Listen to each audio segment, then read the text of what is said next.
The emergency alert pierced through the quiet night cycle of the Galactic Medical Center, its distinctive three-tone wail indicating a Class 1 xenobiological crisis. Dr. X-427's tentacles rippled with anticipation as they glided toward the receiving bay, their specialized pressure suit barely containing their agitation. In 15 cycles of emergency medicine, they'd never heard that particular alarm configuration. The pod crashed through the atmospheric barrier, trailing blue particles that made the decontamination sensors shriek in protest. Emergency drones swarmed around it, their scanners painting the chamber with crisscrossing beams of light. The readings flooding into Dr. X-427's neural interface made no sense. Toxic metal concentrations that should have reduced any organic matter to cellular sludge hours ago. Species identification confirmed. Human, female, approximately 32 local Earth years. The medical AI announced. Exposure to hexachromium exceeding 900% of universal lethal threshold. Time of exposure, approximately 6 standard hours. Dr. X-427's epidermis flushed a deep purple with shock. 6 hours. The longest recorded survival time for hexachromium exposure at even 10% of these levels was 12 minutes. They'd never treated a human before. The species was still relatively new to galactic society, but basic biochemistry was universal. Nothing survived this. The pod's seals hissed open, releasing a cloud of shimmering blue particles that the ventilation system immediately captured. Inside, lying on the emergency cushioning, was a human female in a shredded environmental suit. Her skin had a faint bluish tinge, and crystalline formations were growing along her exposed arms. According to every medical text in the galaxy, they were looking at a corpse. The human sat up and coughed. "Hey there," she said, her voice rough but somehow amused. "I don't suppose anyone has coffee." The emergency pod synthesizer was garbage. Dr. X-427's tentacles went rigid with shock. The monitoring drones backed away, recalibrating their sensors. This was impossible. The doctor's neural interface was flooding with contradictory data, cellular destruction and regeneration happening simultaneously, metal particles being absorbed and processed. "I'm Sarah Chen, deep core mining engineer," the human continued, seemingly oblivious to the impossibility of her continued existence. "Had a bit of an accident when we hit an unexpected hexachromium pocket. Safety protocols were a joke. Someone's definitely getting fired for this."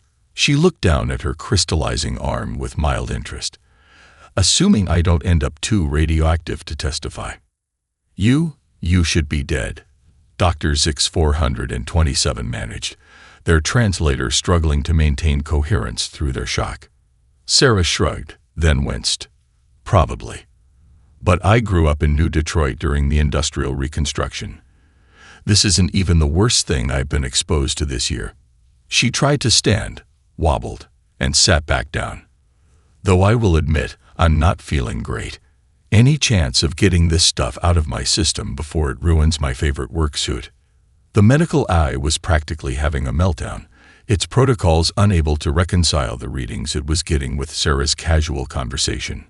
Dr. X-427 watched in fascination as their scanners showed the hexachromium being actively broken down by the human cells, her body treating one of the deadliest industrial toxins known to galactic science like a mild inconvenience. "Fascinating," they whispered, their scientific curiosity overtaking their shock. "Your cellular structure is unlike anything in our database. Are all humans this resilient to toxic metals?" "No idea," Sarah replied, picking at a crystal formation with interest. "But you should see what my cousin can do with bathroom cleaner and energy drinks. Pretty sure he's technically a new form of life at this point." She looked up at the doctor, her eyes surprisingly alert despite the lethal compounds coursing through her system. "So, Doc, what's the prognosis? Because I've got a safety violation report to file, and being dead would really mess up my paperwork."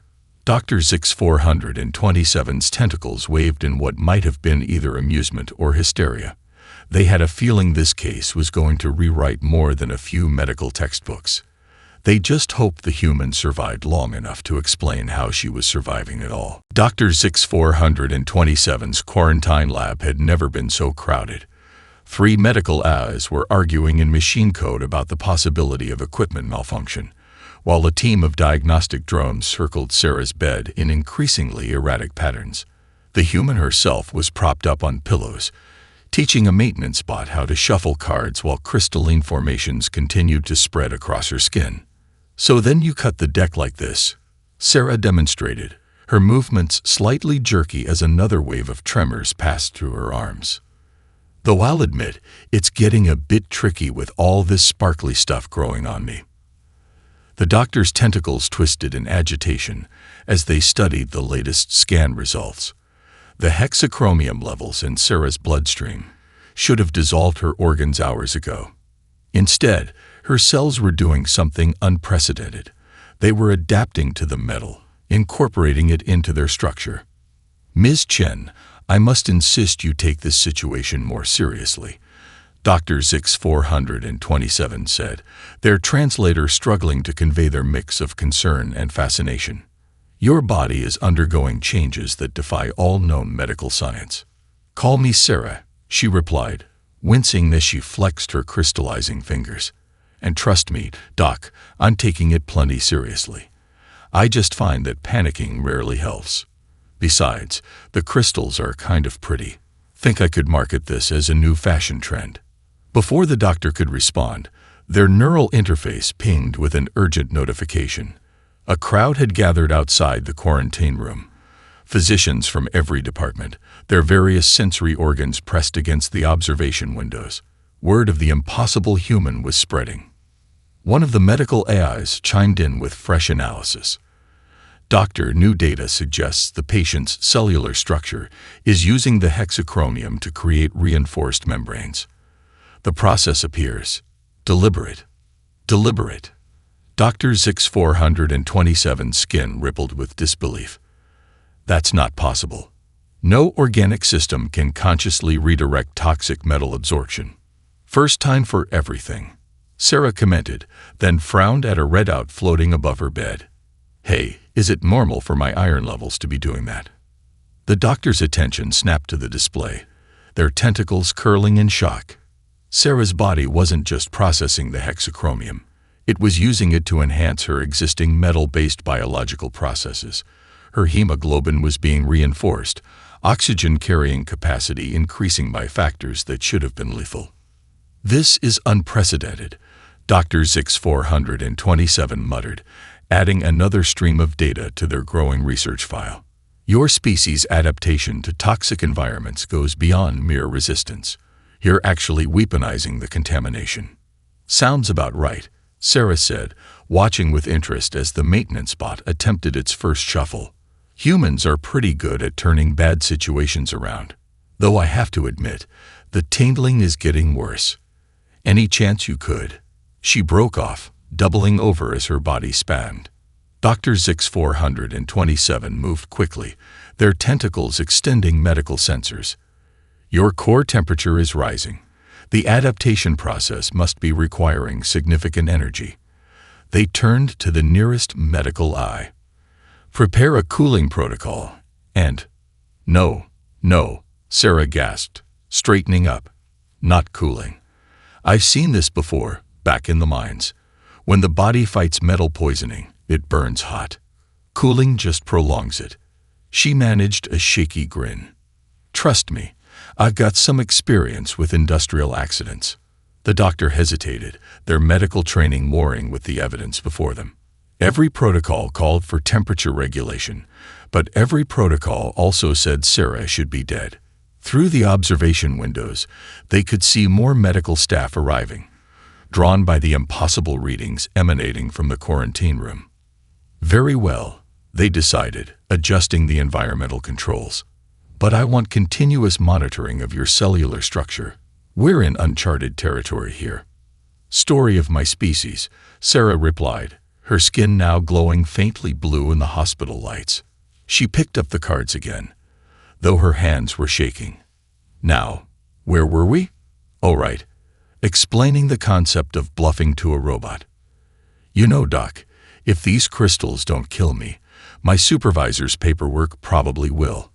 Dr. Zix 427 watched as another scan revealed Sarah's cells performing what should have been impossible restructuring. They had a feeling the paperwork was going to be the least of anyone's concerns before this case was over. Dr. Zix 427's office resembled a war room more than a medical bay. Holographic displays filled the air with centuries of human medical data, while 3 separate quantum processors struggled to analyze the latest readings from Sarah's quarantine chamber.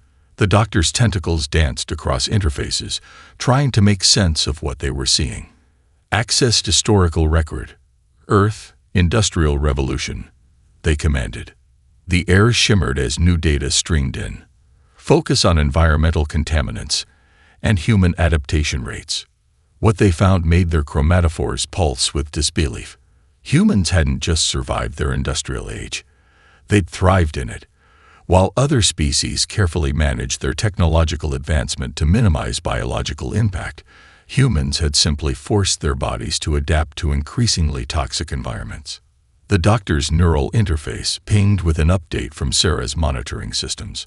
Her temperature had stabilized at what should have been a lethal level for most species, while her modified cellular structure continued to process the hexachromium in ways that defied conventional biology. Display comparison. Standard cynobiological metal processing versus current patient readings. Dr. Zix 427 ordered. The results were staggering. Where other species' cells treated heavy metals as invaders to be expelled, Sarah's were treating them like building materials. A soft chime announced the arrival of Dr. X 189, the facility's chief of cynobiology. Their crystalline form refracted light as they entered, casting prismatic patterns across the data displays. "Tell me you've made sense of this," X 189 said, their translation matrix humming with tension. "The medical board is in chaos.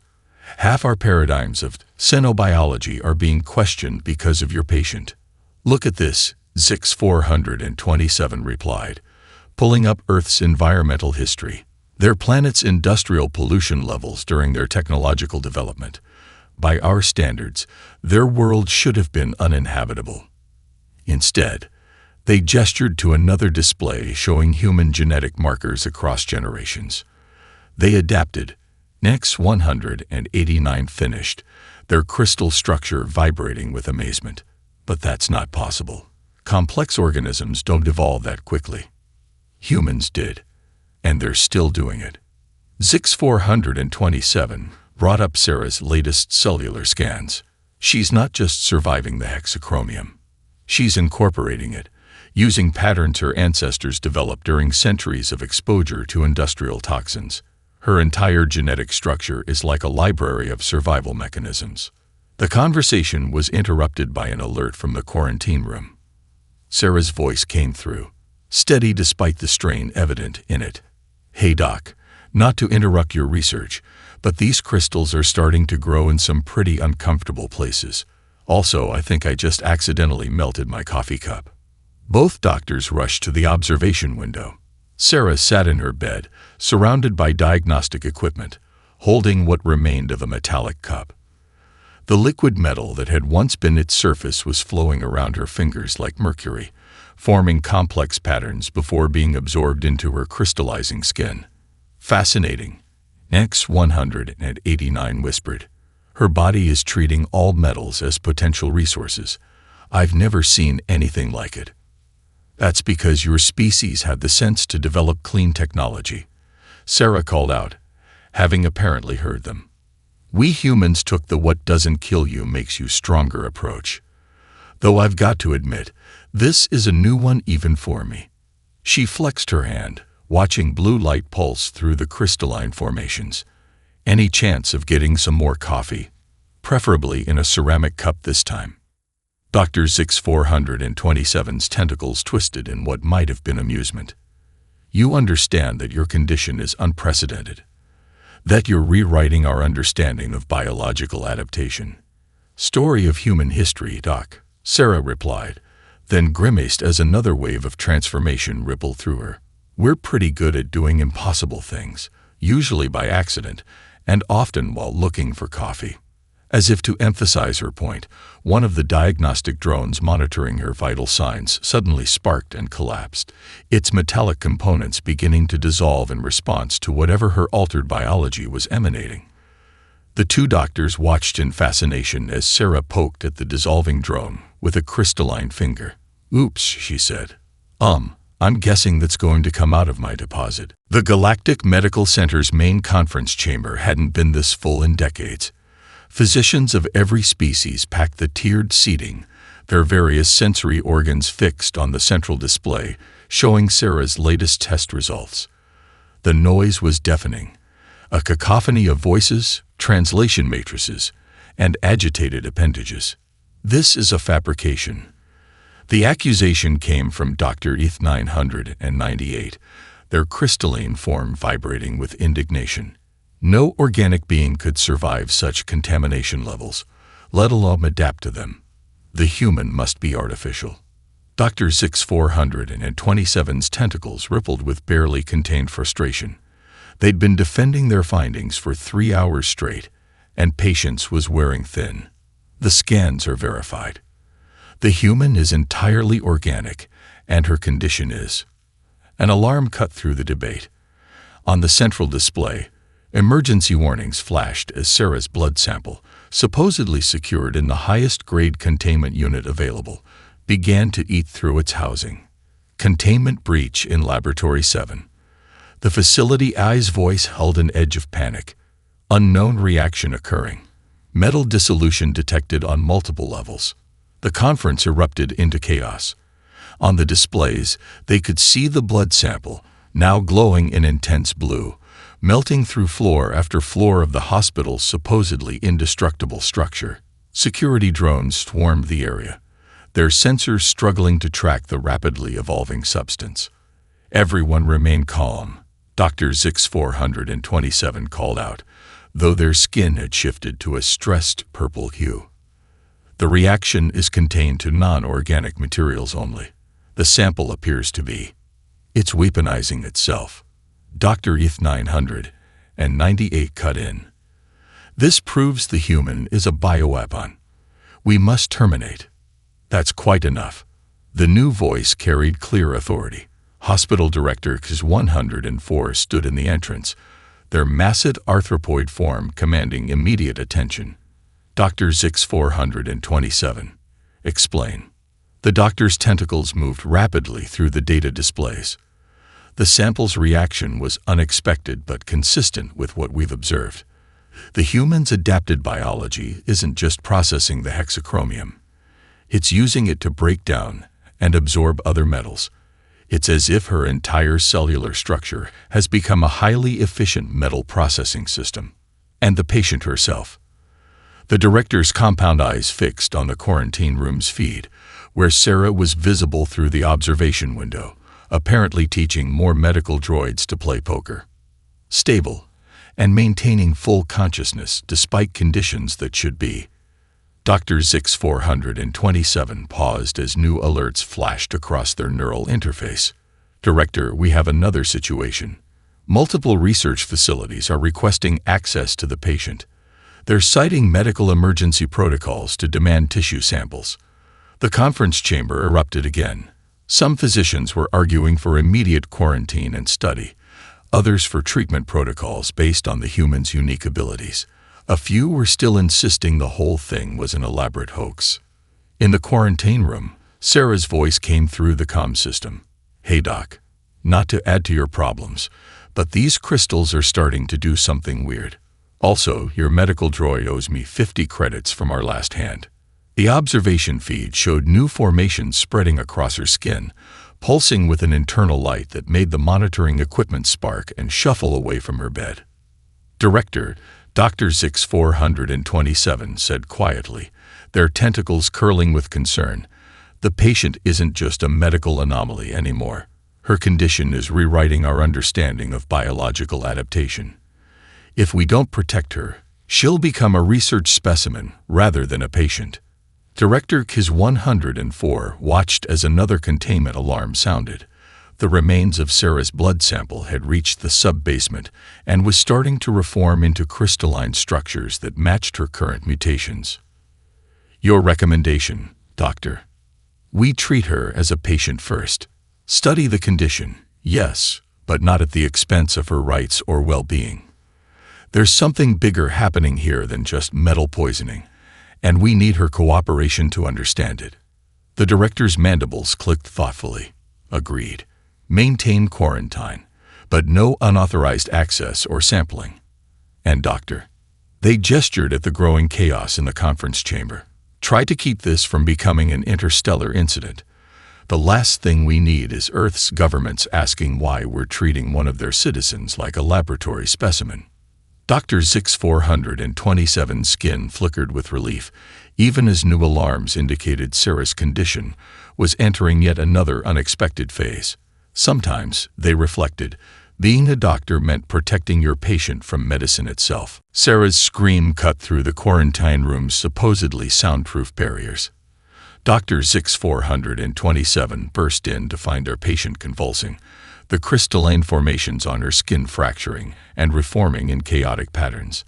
The monitoring equipment was going haywire, some devices melting while others displayed impossible readings. Something's wrong. Sarah gasped between spasms. This feels different, like my insides are trying to rearrange themselves. Her skin had taken on a metallic sheen, and her eyes now glowed with the same blue light as the crystals. The doctor's tentacles flew across multiple interfaces, trying to make sense of the new readings. Sarah's enhanced metabolism, which had been steadily processing the hexachromium, was suddenly accelerating out of control. Her cellular structure was breaking down and reforming at rates that should have already killed her. Initial analysis suggests a cascade reaction, the medical eye reported, its voice distorting as Sarah's condition affected its circuits. Unknown compound detected in patient's bloodstream, distinct from hexachromium contamination. Dr. Zix 427's chromatophores pulsed with sudden understanding. This wasn't just an industrial accident. Computer, analyze the unknown compound's molecular structure.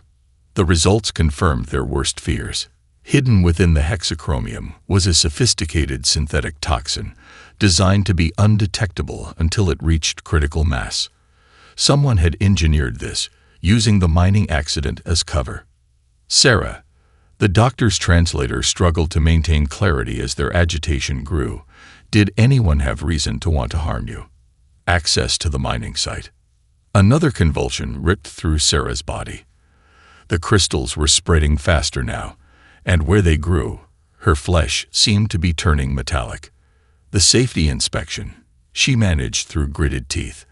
I was supposed to inspect the new drilling protocols tomorrow. Found some irregularities in the documentation. Her words cut off in another scream. The doctor watched in horror as her vital signs began to spiral. The synthetic toxin wasn't just killing her, it was hijacking the very adaptations that had saved her from the hexachromium. We need to stop it, Dr. Zix 427 announced, their tentacles moving with urgent purpose. Your enhanced immune system is treating the toxin like the hexachromium, trying to adapt to it. But this compound was designed to use that process against you.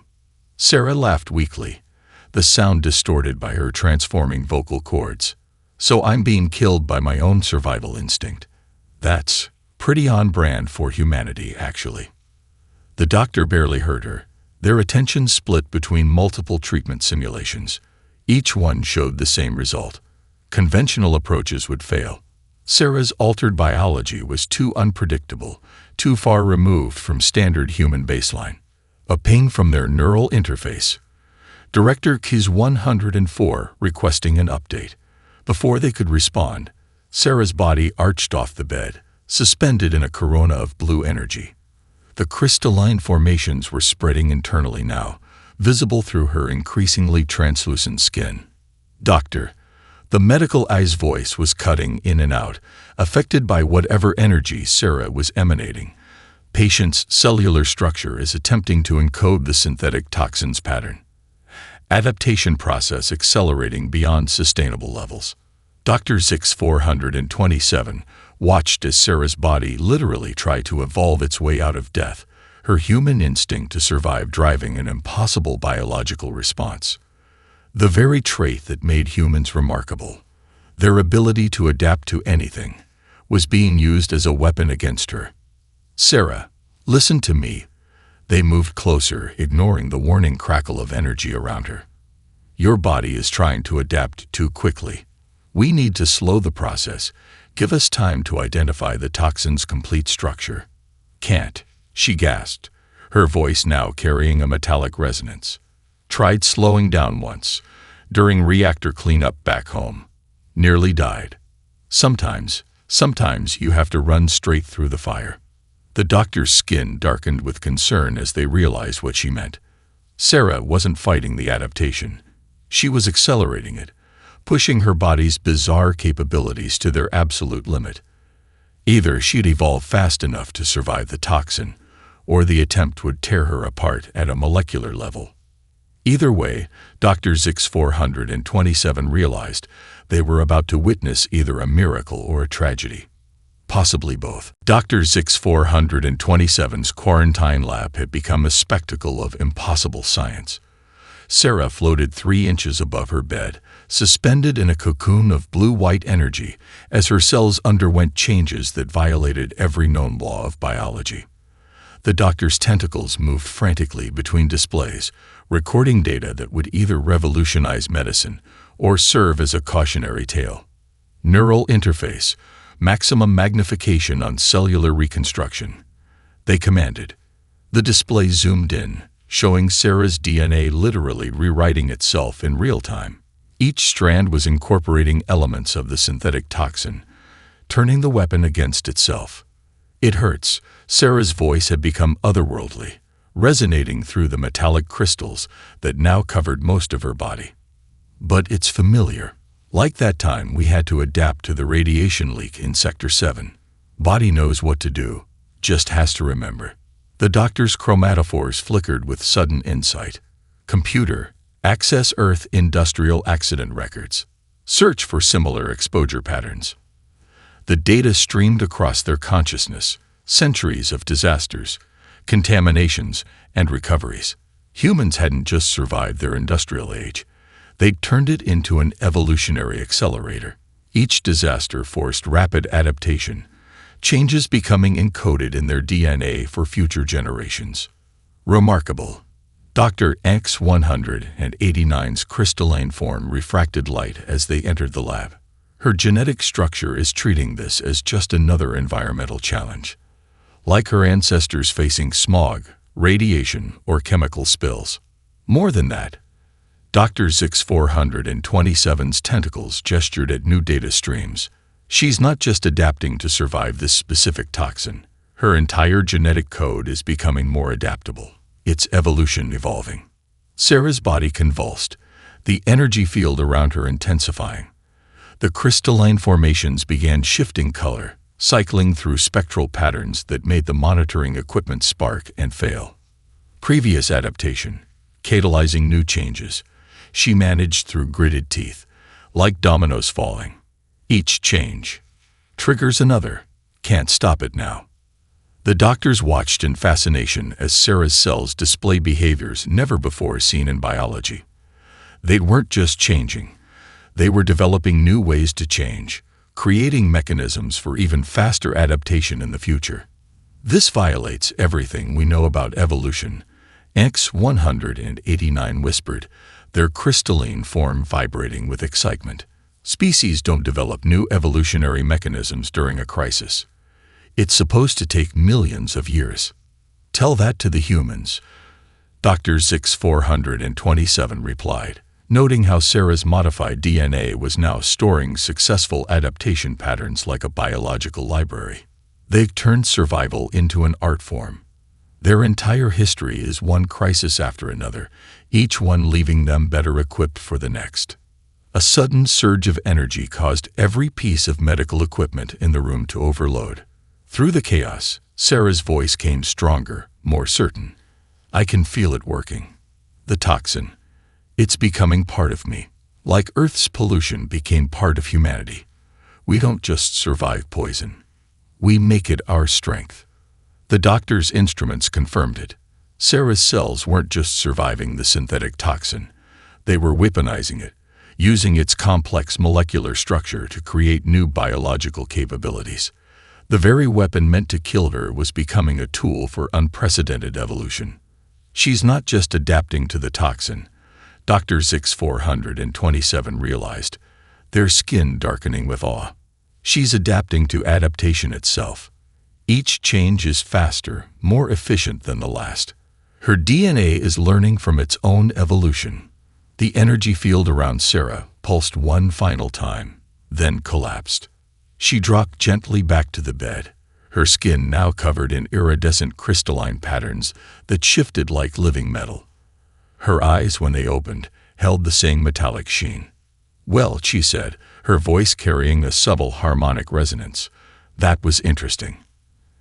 Anyone want to tell me what I just evolved into?" Dr. Zix 427's tentacles waved in what might have been relief or disbelief.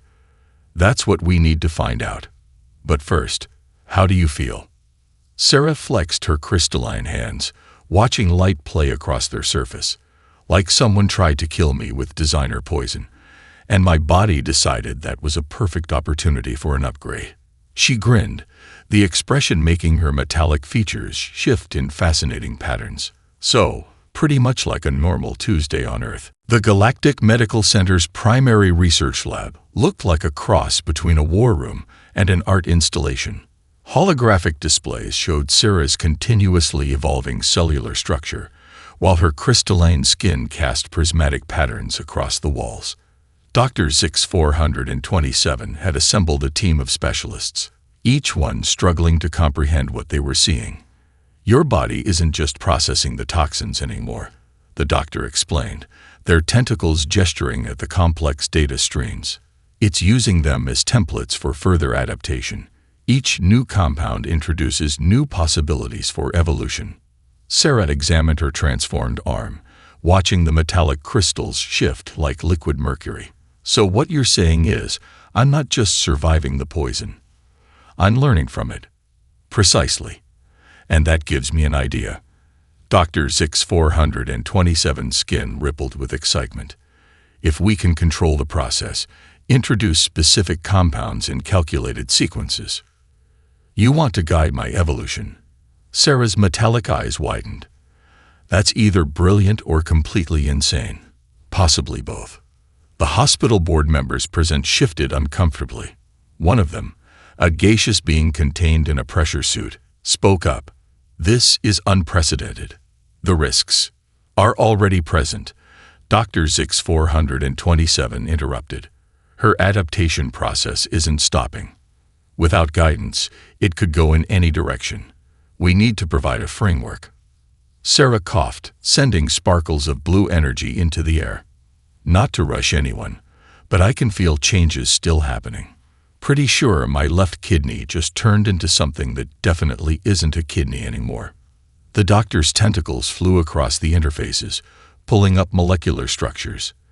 "We introduce carefully selected industrial compounds, each chosen to promote specific adaptations, like training wheels for evolution." "You're talking about deliberately poisoning the patient," another board member protested.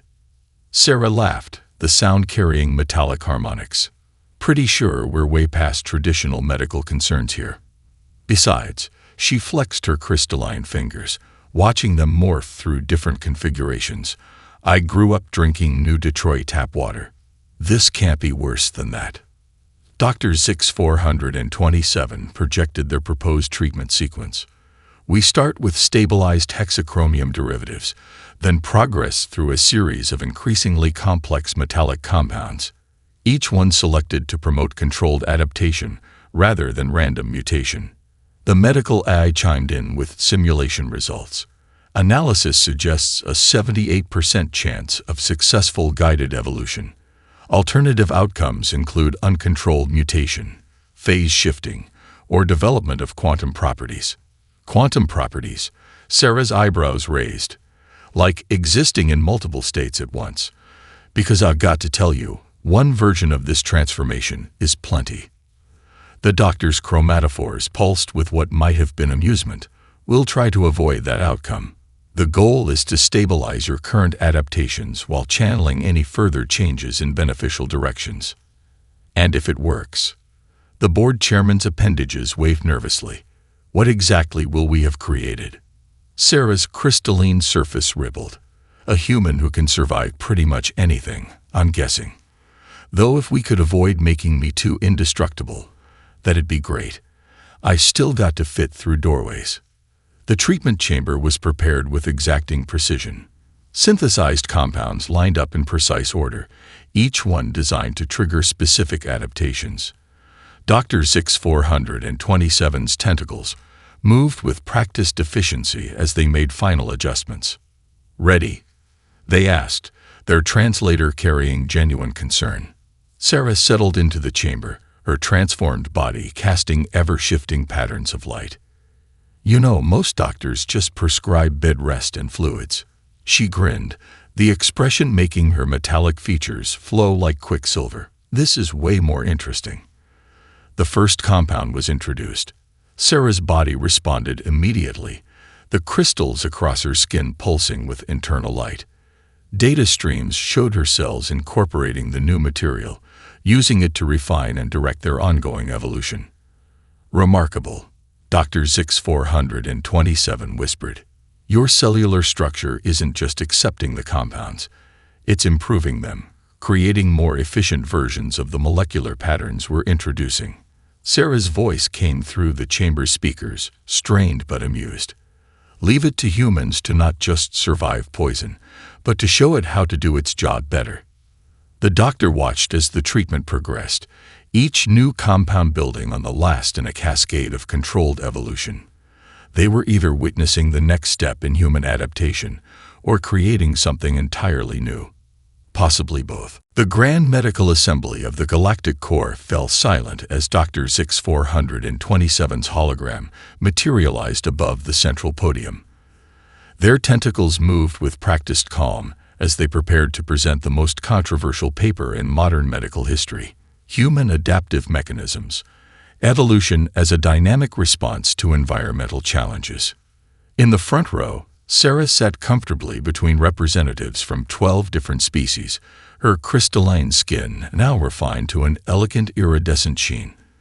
3 months of guided evolution had transformed her into something unique, not quite human anymore, but not quite anything else either. "Distinguished colleagues," Dr. Zix 427 began, "what we witnessed in Treatment Room 7 wasn't just a case of survival. It was proof that evolution itself can evolve." The doctor's presentation filled the chamber with complex molecular diagrams and genetic sequences. Sarah watched with amusement as some of the more traditional physicians shifted uncomfortably in their seats. She remembered their reactions when she demonstrated her new abilities during the preliminary hearings.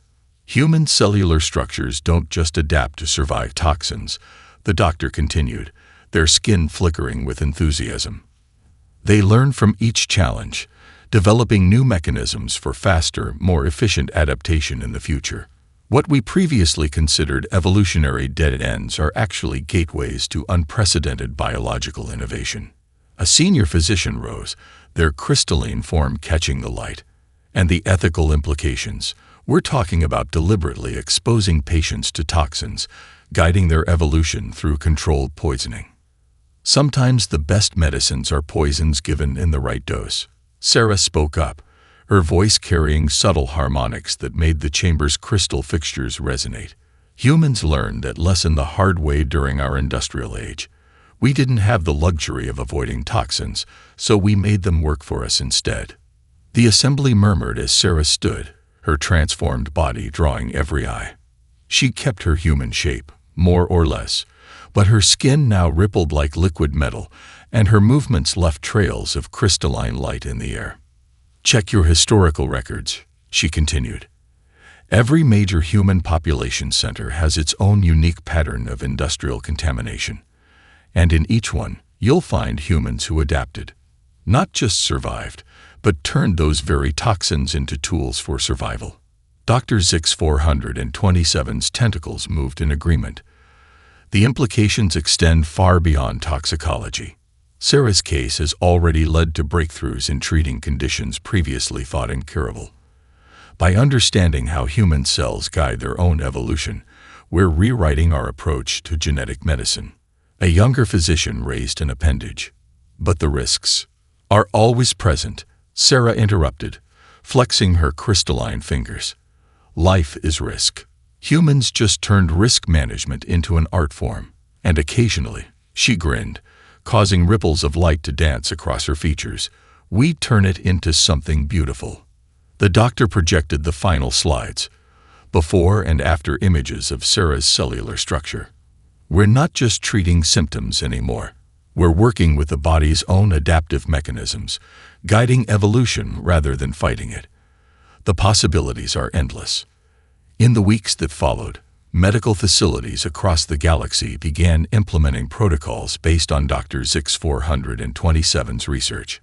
Sarah's case became required reading in xenobiology courses, though she insisted that most of the credit belonged to generations of humans who'd survived Earth's industrial challenges. Back in their office, Dr. Zix-427 added the final touches to their research notes. On their desk sat an unusual ornament, a small crystal formation created from Sarah's first blood sample, now safely contained in a stasis field. Occasionally, it still tried to evolve into new forms. You know, Sarah said, lounging in a chair that had learned to adapt to her crystalline structure. Most people just bring their doctor a fruit basket to say thanks. The doctor's chromatophores pulsed with amusement. Most patients don't revolutionize medical science by accident. Nothing accidental about it, Sarah replied, her metallic features shifting into a smile. Humans have been turning disasters into opportunities since we first crawled out of the mud. We just needed someone willing to see adaptation as a feature, not a bug. Dr. Zix-427 watched as Sarah absent-mindedly reshaped her fingers into complex geometric patterns, a new habit she'd developed during recovery. Their final research note read simply, "Perhaps the greatest human adaptation is their ability to make the impossible seem inevitable."